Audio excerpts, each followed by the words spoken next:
Irmãos, o tema da mensagem de hoje é o valor da sabedoria.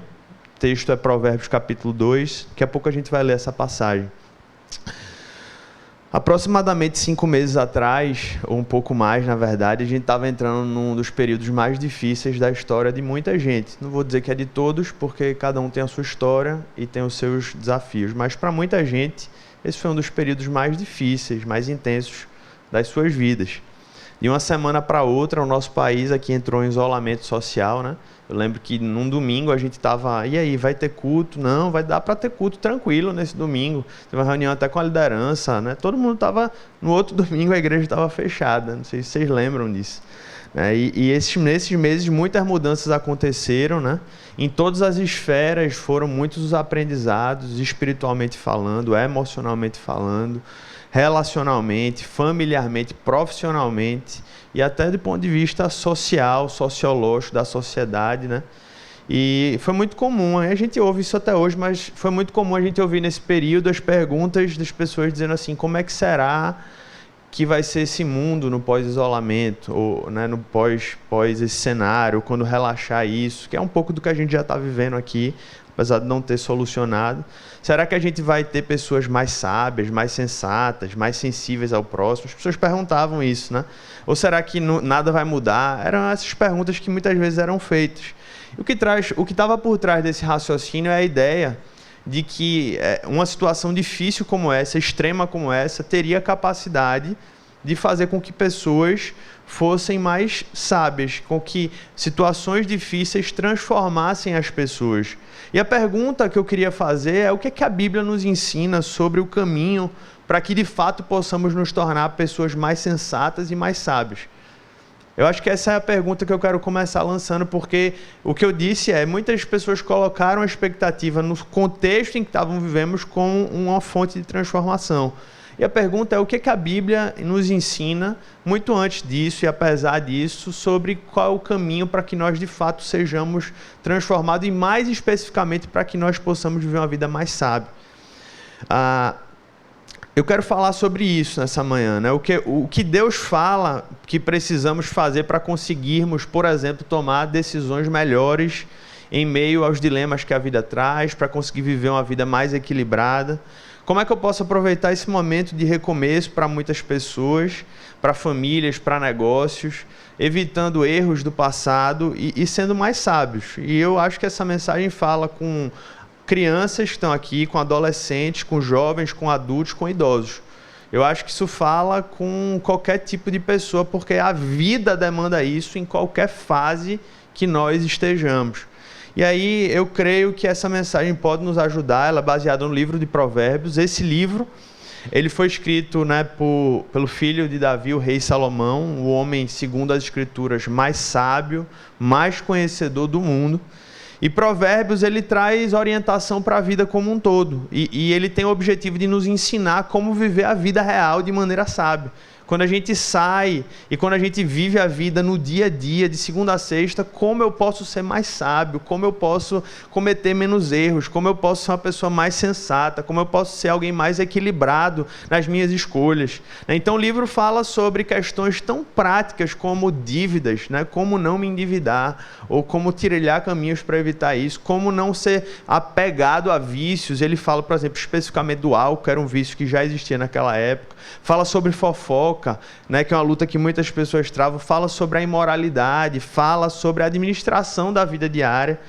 E tem uma razão para que o livro de Provérbios nos pareça tão prático, né, nos pareça tão real.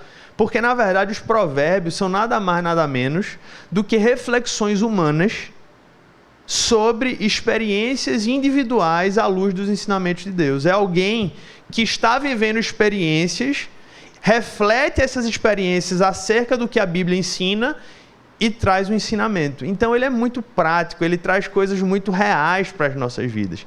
Por isso, irmãos, o livro de Provérbios, ele é urgente, ele é necessário, especialmente em um mundo que mais do que nunca tem abandonado o conselho de Deus para viver a sua vida. Acredita que viver a vida comum e diária não tem nada a ver com isso. Isso aqui, o texto bíblico, é algo até vai lá, é para o culto, para ter uma experiência ali, vamos dizer assim, totalmente desconectada da realidade, mas isso pronto, é isso, acabou. E as pessoas esqueceram que isso aqui tem a ver com a nossa vida, com o que nós nos portamos, fazemos e vivemos nas nossas escolhas diárias.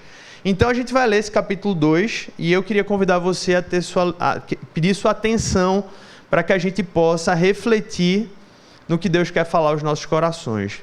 O capítulo tem 22 versículos, então eu peço sua atenção, não se desconecte de cada um desses versículos, eu vou lê-los todos e peço sua atenção.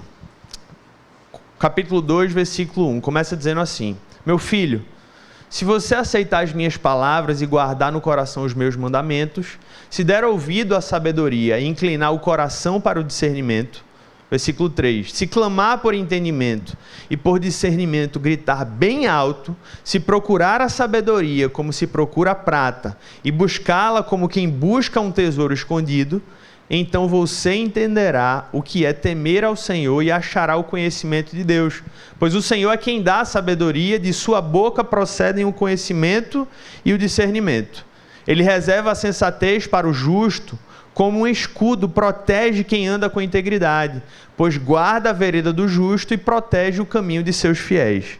Posso pedir sua ajuda da igreja para ler do 9 ao 15, vocês podem ler juntos, dizendo assim: então você entenderá que é justo, direito e certo, e aprenderá os caminhos do bem, pois a sabedoria entrará em seu coração, e o conhecimento será agradável à sua alma.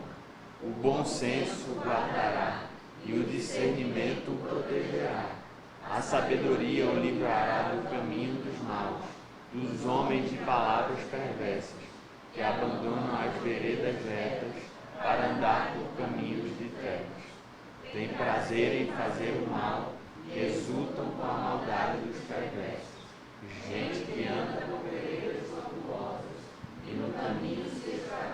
Eu vou ler a partir daí, versículo 16. Ela também o livrará da mulher imoral, da pervertida que seduz com suas palavras, que abandona aquele que desde a juventude foi seu companheiro e ignora a aliança que fez diante de Deus. Ela se dirige para a morte, que é a sua casa, e os seus caminhos levam às sombras. Os que ela procuram jamais voltarão, nem tornarão a encontrar as veredas da vida. A sabedoria o fará andar nos caminhos dos homens de bem e a manter-se nas veredas dos justos, pois os justos habitarão na terra e os íntegros nela permanecerão. Mas os ímpios serão eliminados da terra e dela os infiéis serão arrancados. Senhor Deus e Pai, fala ao nosso coração por meio da Tua palavra, que o Teu Espírito Santo ele tenha plena liberdade aqui, porque nós somos somente instrumentos e ao mesmo tempo alvo dessa palavra, mas quem faz tudo isso, Pai, é o Teu Espírito através de nós. Por isso que pedimos que o Senhor fale ao nosso coração, nos transforme, que essa palavra venha não somente como uma nova informação, mas como uma fonte de transformação para a nossa vida. É o que te pedimos, em nome de Jesus. Amém. Eu vou trabalhar essa mensagem em cima de 3 perguntas. A primeira pergunta é: o que é a sabedoria? A segunda pergunta: por que precisamos da sabedoria? E terceira pergunta: como obter a sabedoria? Então eu vou começar respondendo a primeira delas. O que é a sabedoria? Porque o texto fala, né? Curiosamente, o texto fala 6 vezes sobre sabedoria, mas nenhuma delas explica ou conceitua o que é a sabedoria. Então eu creio que antes da gente falar o porquê nós precisamos dela, a gente precisa entender o que ela significa. A gente tem um costume de confundir, ou pelo menos algumas pessoas têm, de confundir sabedoria com inteligência, confundir sabedoria com formação acadêmica, confundir sabedoria com conteúdo. Mas segundo o conceito bíblico, irmãos, uma pessoa estudiosa não é necessariamente uma pessoa sábia. Pessoas inteligentes podem levar uma vida sem discernimento e sem sabedoria. Enquanto a inteligência está muito ligada à mente, ou seja, à capacidade de raciocínio e à capacidade de armazenar informações, a sabedoria envolve a mente, sim, mas a sabedoria envolve as emoções, a sabedoria envolve a vontade e a sabedoria envolve especialmente as ações que se traduzem de tudo isso.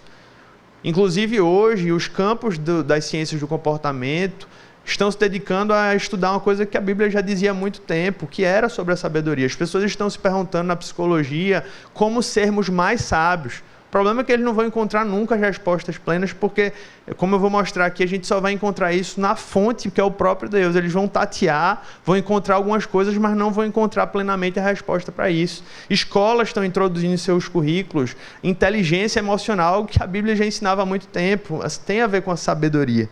Então, irmãos, no contexto bíblico, ser sábio tem a ver com a capacidade de você administrar suas emoções, tomar decisões sensatas e corretas, e viver de forma equilibrada, mesmo diante de um mundo mau e mesmo diante de situações difíceis. Ou seja, a sabedoria tem muito mais a ver com ações práticas do que com um conhecimento meramente teórico, mas não para por aí. Porque essa habilidade, essa capacidade de viver de maneira equilibrada, e aí eu já comecei falando sobre isso, tem uma origem e tem uma fonte espiritual e transcendente. Não é algo meramente biológico ou imanente. A sabedoria está diretamente ligada a Deus, porque Ele é a fonte da sabedoria, Ele é a fonte do conhecimento, Ele é a fonte do discernimento. É isso que o versículo 6 do capítulo 2 que a gente leu fala. Pois o Senhor é quem dá a sabedoria e de sua boca procedem o conhecimento e o discernimento. Ou seja, segundo a Bíblia, que nós cremos que é a revelação verdadeira de Deus e do mundo, é impossível dissociar a verdadeira sabedoria do conhecimento, dissociar essas coisas do nosso relacionamento com Deus. Porque sendo Deus o próprio Criador do mundo e da humanidade, Ele também é o Criador da sabedoria. Por isso é impossível alguém desejar uma vida verdadeiramente sábia que seja autônoma, que seja autoexistente. A sabedoria não é autoexistente. A sabedoria, ela depende de alguém da qual ela foi criada. E assim como nós, a sabedoria subsiste em Deus. Um versículo talvez dos mais conhecidos em Provérbios é Provérbios capítulo 9, versículo 10, que fala que o temor do Senhor é o princípio da sabedoria e o conhecimento do santo é entendimento. Esse temor aqui, irmãos, não é um terror de Deus, mas é uma reação reverente de admiração e de confiança de um Deus que é plenamente sábio, justo, conhecedor e santo. Então, sob a ótica da nova aliança, nós agora que vivemos no tempo depois da revelação de Cristo, da descida do Espírito Santo, quem teme a Deus é aquele que confia na pessoa e na obra de Cristo, ou seja, uma pessoa que creu no Evangelho, que se tornou um discípulo do Senhor Jesus. E é a partir dessa confiança, desse novo nascimento, que nós podemos desenvolver a capacidade de viver sabiamente. Eu destaquei aqui a palavra podemos, por um motivo. Porque eu percebo que há pessoas que ouviram o Evangelho, que creram em Cristo, que foram salvas, foram verdadeiramente salvas. Não duvido nem da autenticidade da fé da pessoa, mas não têm usufruído do privilégio de crescer em sabedoria na sua caminhada de vida. São pessoas que se acomodaram com a ideia de que já receberam a salvação e ignoram a abundância de vida, de sabedoria que Deus quer nos trazer para essa realidade aqui e agora. Ou seja, ou talvez ainda na verdade para alguns, não seja nem o caso de ignorar essa realidade, mas sim o desafio de exercitar essa sabedoria. Eu até entendo que isso é importante, mas eu não consigo. Eu não tenho essa sabedoria em meio a tantas situações difíceis que minha vida apresenta. Então eu quero começar essa mensagem já apresentando 2 convites. Porque aos que não são discípulos de Jesus, eu só tenho um convite a fazer. Creia em Jesus como Senhor e Salvador da sua vida. Siga-o. E aí você vai estar em condições de começar a buscar isso que a gente está falando aqui. Porque enquanto isso não for feito, vão ser pessoas tateando a busca da sabedoria e nunca vão encontrá-la. Então esse é o primeiro convite. E a todos os outros que são discípulos do Senhor Jesus, e que eu quero deixar logo de cara aqui a lembrança de que você já recebeu tudo que você precisava para viver uma vida sábia. O que agora nós precisamos fazer é o que o texto vai continuar a ensinar. Deus já nos deu em Cristo essa capacidade. E aí eu quero te convidar a refletir um pouco mais detidamente de como isso pode ser aprofundado nas nossas vidas. Mas antes disso, eu quero responder a segunda pergunta. Por que precisamos de sabedoria? É algo meio óbvio, mas eu acho que o texto ele traz exemplos práticos disso, de situações reais, de como a sabedoria nos ajuda. Então, Provérbios 2, do versículo 5 ao 11, eu vou reler esses trechinhos só para a gente não perder de mente o que é que ele está querendo dizer aqui. Pois o Senhor é quem dá sabedoria, de sua boca procedem o conhecimento e o discernimento. Ele reserva, presta atenção, Deus reserva a sensatez para o justo, como um escudo protege quem anda com integridade, pois guarda a vereda do justo e protege o caminho de seus fiéis. Então você entenderá o que é justo, direito e certo, e aprenderá os caminhos do bem. Eu acho que os pós-modernos enlouquecem com isso, né? Você entenderá o que é justo, direito e certo. As pessoas não acreditam nisso. Pois a sabedoria entrará em seu coração e o conhecimento será agradável à sua alma. O bom senso o guardará e o discernimento o protegerá. Então, irmãos, o primeiro motivo, eu vou falar de dois aqui, porque nós precisamos da sabedoria segundo o texto bíblico, é porque a sabedoria ela confere sensatez e ela nos ensina o que é justo, o que é direito e o que é certo. Como eu falei, para uma sociedade pós-moderna que não crê mais em verdade, não crê nesse conceito de verdade, uma afirmação como essa pode parecer absurda, ou na melhor das hipóteses, uma afirmação simplista ou até ingênua. Afinal, a gente tem sido ensinado a crer, ou melhor, a não crer em valores morais objetivos e a também não crer num conceito de verdade. É isso que a gente tem aprendido direta e indiretamente nas escolas, nas universidades. É isso que tem sido ensinado, ainda que não seja explicitado dessa forma. Mas a marca do povo de Deus é não se amoldar ao padrão do mundo. A marca do povo de Deus é ser moldado pelo caráter e pela revelação de Deus. Por isso nós cremos que a sabedoria vinda de Deus é capaz de fazer com que pessoas tenham a capacidade real de serem sensatas, de terem bom senso e de saberem o que é certo em meio às mais diversas situações da vida. Repito, eu sei que sensatez é um conceito subjetivo, bem subjetivo, mas dificilmente o insensato discerne a sua insensatez. Mas isso não muda o fato de que o bom senso e a sensatez existem. Não significa que porque pessoas não conseguem discernir o que é sensato, que a sensatez não existe. E aí a pergunta é como avaliar então se eu sou sensato? Se eu estou vivendo uma vida sensata? Se eu estou escolhendo e fazendo escolha e tomando decisões sensatas? E o texto que lemos, irmãos, eles associam a sensatez e o bom senso diretamente, está conectado ao que é justo, ao que é direito e o que é certo. Essas coisas não são dissociadas, elas estão conectadas. Por isso, o bom senso e a sensatez nunca pode ser avaliada com base nas minhas opiniões pessoais. Eu não tenho bom senso e eu não sou sensato conforme aquilo que eu acho que faz sentido, mas deve ter com base naquilo que Deus revela como que é certo. Eu sei que esse assunto é impossível de ser tratado aqui, que eu vou falar agora, e nem é objetivo explorar as questões mais práticas disso que eu vou falar. Mas a situação da criança que abortou a sua filha é um assunto que eu acho que a igreja não pode se excusar, apesar de nós não termos que ter as respostas fechadas e objetivas para isso, mas nós precisamos refletir um pouco do que aconteceu ali.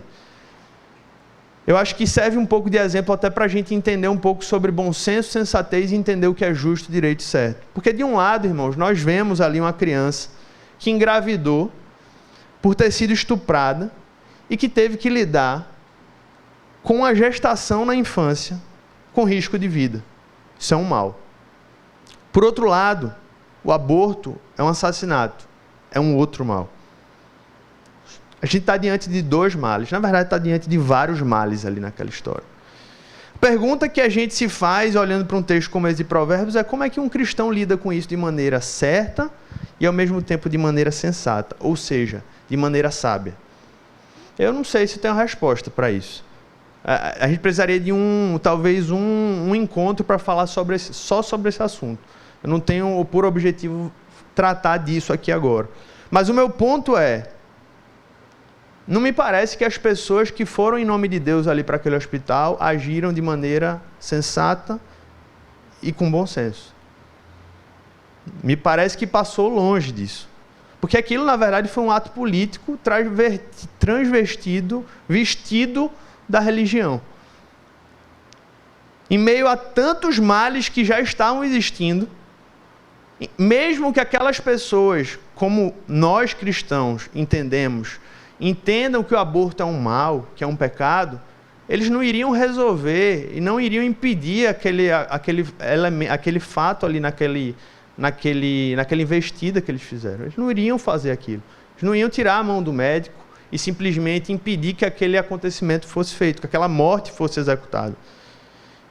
Em meio a tantos males, em vez de serem fonte de graça, eles foram fonte de mais desgraça, defendendo a vida de uma criança que é tão preciosa e que foi morta, que nós lamentamos, imprimiram marcas profundas, provavelmente até o final da vida de uma criança que estava ali sofrendo profundamente e que não teve nenhuma culpa dentro daquela sala do hospital. Como é que vai ser a vida dessa menina a partir de agora? Acho que ela vai ter que mudar de nome, ela vai ter que mudar de país, porque ela vai ser para sempre a menina que ficou marcada por ter um aborto na sua infância. Então, eu repito, irmãos, eu não tenho todas as respostas para isso, mas o que eu sei, diante do texto que eu estou falando aqui, é que ser sábio não é somente saber as coisas certas.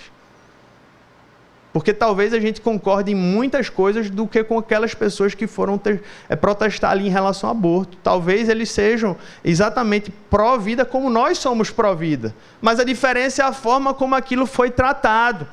Então, ser sábio não é somente saber as coisas certas, mas é saber defender o que é certo, da maneira certa e no momento certo. Eu vou repetir, ser sábio não é somente saber as coisas certas, mas é saber defender o que é certo, da maneira certa e no momento certo. Como é que a gente traz isso para a nossa vida diária, irmãos? A gente precisa saber que a sabedoria divina nos capacita, em primeiro lugar, para compreender o que é certo. Nós não podemos, por exemplo, num caso desse, abrir mão de continuar crendo que vida é vida, e que foi Deus que soprou vida, e que nós somos a favor da vida. Isso é o certo. Mas nós precisamos aprender como fazer o que é certo de maneira abençoadora e não destrutiva. Como nossos casamentos precisam dessa sabedoria. Como os pais e filhos precisam dessa sabedoria. Como os nossos ambientes de trabalho precisam dessa sabedoria. Como as nossas amizades precisam dessa sabedoria. Como a nossa igreja, como a igreja de Cristo precisa dessa sabedoria. Que Deus nos conceda em nome de Jesus, em nome de Jesus. Porque é dele. É só ele que pode nos capacitar, irmãos. E uma outra coisa, porque nós precisamos dela, é porque a sabedoria protege quem anda com integridade.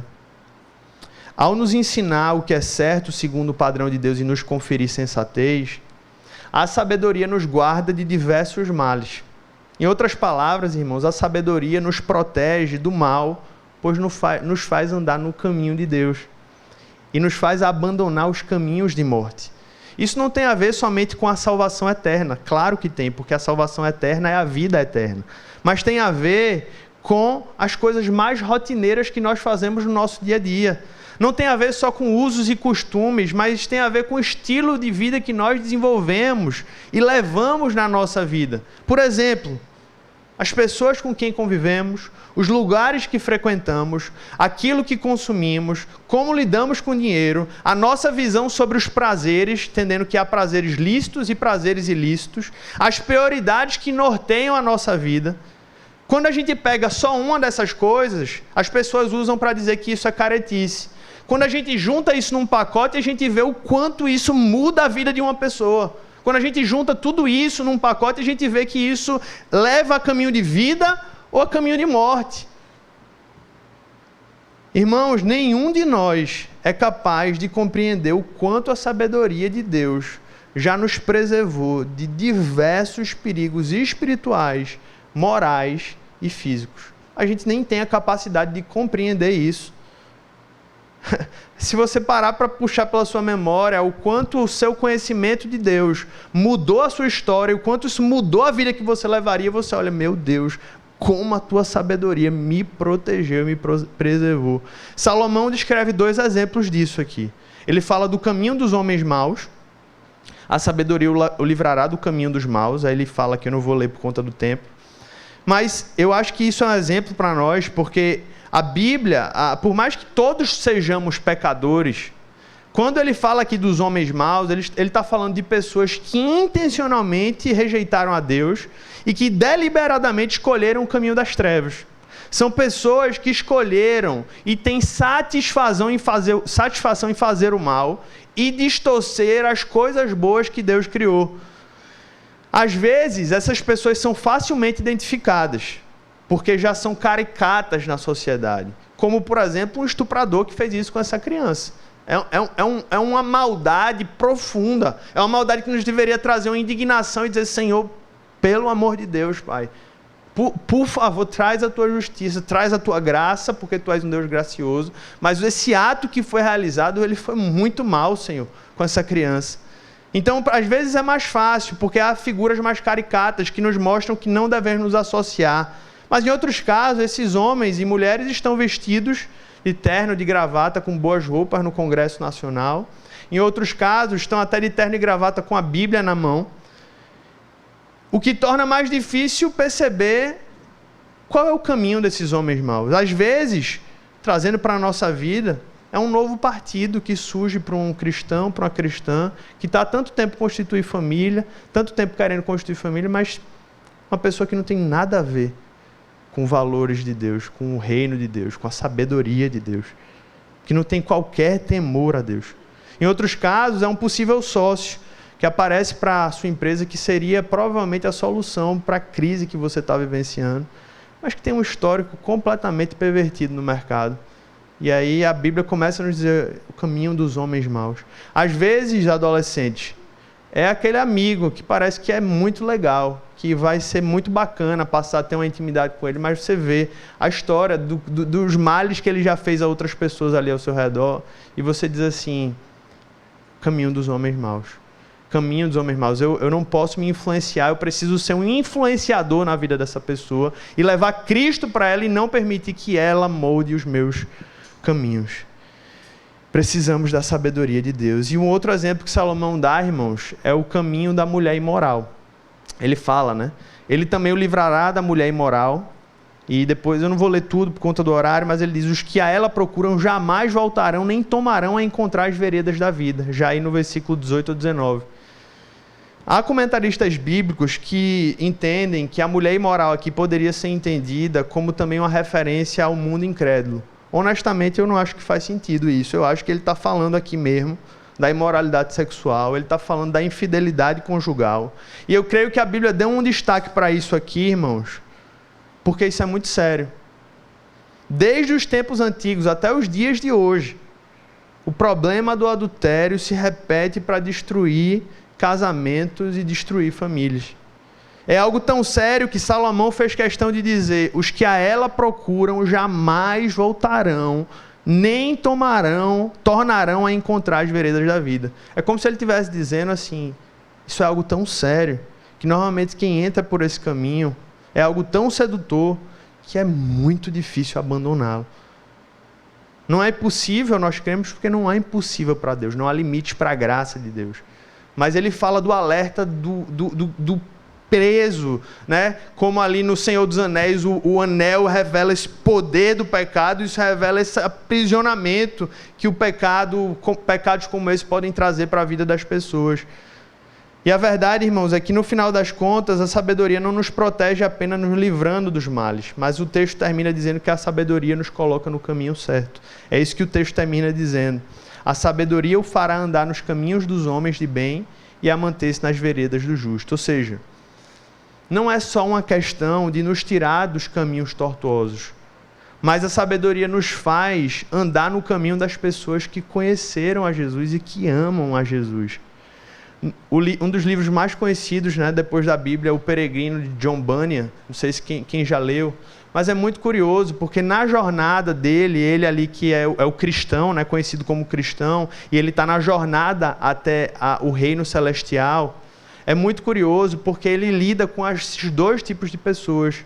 E a reação dele é muito clara. Ele entende que os homens maus, ele não pode ser influenciado, ele inclusive se revela como evangelista para aquelas pessoas, mas ele diz, olha, tem os meus limites aqui com você. E pelo contrário, aqueles outros que são os homens de Deus para a vida dele, ele se associa, ele abre o coração, ele pede ajuda. E no final das contas é muito claro que o livro termina que ele só conseguiu chegar no destino dele porque ele teve esse discernimento de maneira muito clara, ele aprendeu muito isso. Ele contou com o evangelista no início, ele contou com o irmão fiel no meio, são os nomes mesmo que o livro dá, né? E concluiu sendo encorajado pelo esperançoso, e ele no final consegue chegar no reino, no final da jornada celestial. E da mesma forma acontece conosco, irmãos. Nós precisamos pedir sabedoria a Deus e precisamos pô-la em prática para discernir os homens e as mulheres de bem, que são instrumentos e que Deus quer usar como instrumento para nos colocar no caminho certo.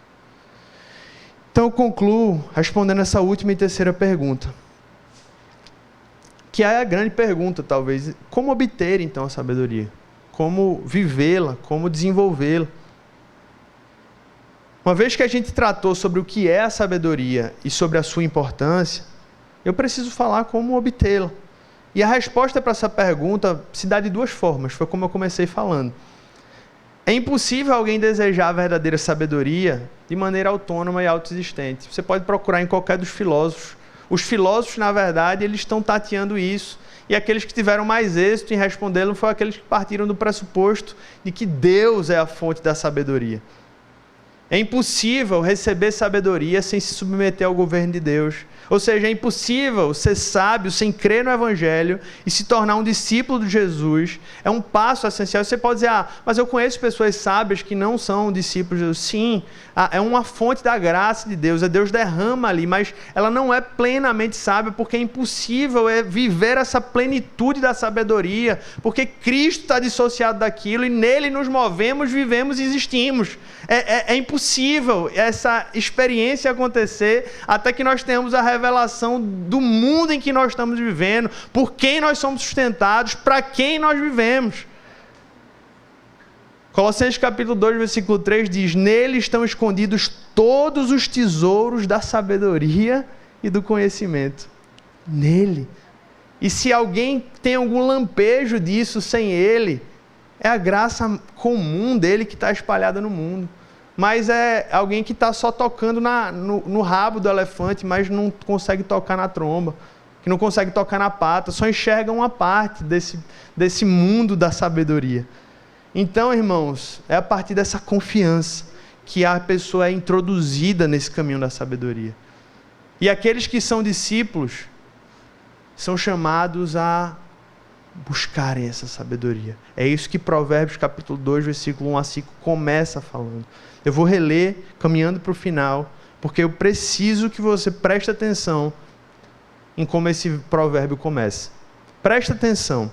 Meu filho, se você aceitar as minhas palavras e guardar no coração os meus mandamentos, se der ouvido à sabedoria e inclinar o coração para o discernimento, se clamar por entendimento e por discernimento gritar bem alto, se procurar a sabedoria como se procura a prata e buscá-la como quem busca um tesouro escondido, então você entenderá o que é temer ao Senhor e achará o conhecimento de Deus. Preste atenção nos verbos que ele usa aqui. Se você aceitar, se você guardar, se você der ouvidos, se você inclinar, se você clamar, se você gritar bem alto, se você procurar, se você buscar. O texto revela, esses verbos revelam algo muito incomum. Primeiro é o esforço de quem busca e a intensidade com que busca. Em outras palavras, apesar de a salvação ser uma obra graciosa da parte de Deus, a sabedoria, o crescimento na sabedoria não vem por osmose na vida cristã. Deus espera que ela seja intencionalmente almejada e buscada pelos seus filhos. Tiago, irmão de Jesus, entendeu isso e, inspirado pelo Espírito Santo, Tiago capítulo 1, versículo 5 e 6, disse: se algum de vocês tem falta de sabedoria, peça a Deus, que a todos dá livremente, de boa vontade, e lhe será concedida. E tem um detalhezinho ainda que Tiago fala: peça, porém com fé, viu? Sem duvidar, pois aquele que duvida é semelhante à onda do mar, levada e agitada pelo vento. Irmãos, a maioria das nossas orações, nós não temos como ter certeza de se Deus vai responder sim ou não. Não é verdade? Deus, por favor, Senhor, me ajuda a passar naquele concurso. Deus pode dizer sim e Deus pode dizer não, filho, não é para você. Mas o que esse texto está dizendo é que aquele que ora com fé verdadeira por sabedoria pode ter a certeza de que Deus vai concedê-la. Veja que coisa profunda. É uma das orações que Deus garantiu que vai atender. Quem aqui precisa de mais sabedoria para a sua vida? Eu preciso de mais, irmãos. Demais, desesperadamente. Eu quero concluir lendo Isaías capítulo 11. Essa é uma profecia messiânica, onde uma das características de Cristo é o seu espírito de sabedoria, que produz paz, produz a shalom de Deus. Você pode ler comigo? Um ramo surgirá do tronco de Jessé, e das suas raízes brotará um renovo. Vamos todos juntos a partir do versículo 2. O Espírito do Senhor repousará sobre ele, o Espírito que dá sabedoria e entendimento, o Espírito que traz conselho e poder, o Espírito que dá conhecimento e temor do Senhor. E ele se inspirará no temor do Senhor. Não julgará pela aparência, nem decidirá com base no que ouviu. Mas com retidão julgará os necessitados, com justiça tomará decisões em favor dos pobres. Com suas palavras, como se fossem um cajado, ferirá a terra. Com o sopro de sua boca, matará os ímpios. A retidão será a faixa de seu peito e a fidelidade o seu cinturão. Deixa eu ler a partir daí. Escuta o que o texto conclui dizendo: o lobo viverá com o cordeiro, o leopardo se deitará com o bode, o bezerro, o leão e o novilho gordo pastarão juntos e uma criança os guiará. A vaca se alimentará com o urso, seus filhotes se deitarão juntos, e o leão comerá palha como o boi. A criancinha brincará perto do esconderijo da cobra, a criança colocará a mão no ninho da víbora. Ninguém fará nenhum mal, nem destruirá coisa alguma em todo o meu santo monte, pois a terra se encherá do conhecimento do Senhor, como as águas cobrem o mar. Naquele dia, as nações buscarão a raiz de Jessé, que será como uma bandeira para os povos, e o seu lugar de descanso será glorioso. Essa profecia, irmãos, nos traz tanto um refrigério, por lembrarmos que um dia nós vamos viver essa experiência, numa terra que vai ser governada por um rei que é plenamente sábio e com cidadãos cheios de sabedoria, com espírito de sabedoria que ele fala. Mas ao mesmo tempo, não posso deixar de concluir essa mensagem dizendo que essa profecia nos traz o desafio de lembrarmos que nós cristãos somos chamados a manifestar esse espírito de sabedoria aqui e agora nesse mundo caído, porque o Deus a quem servimos concede esse espírito aos seus. E se ele nos concede, nós somos chamados a partilhar esse privilégio com o mundo que é carente de sabedoria. Repito a pergunta, irmãos. Quem aqui precisa de mais sabedoria para a sua vida? Vamos orar.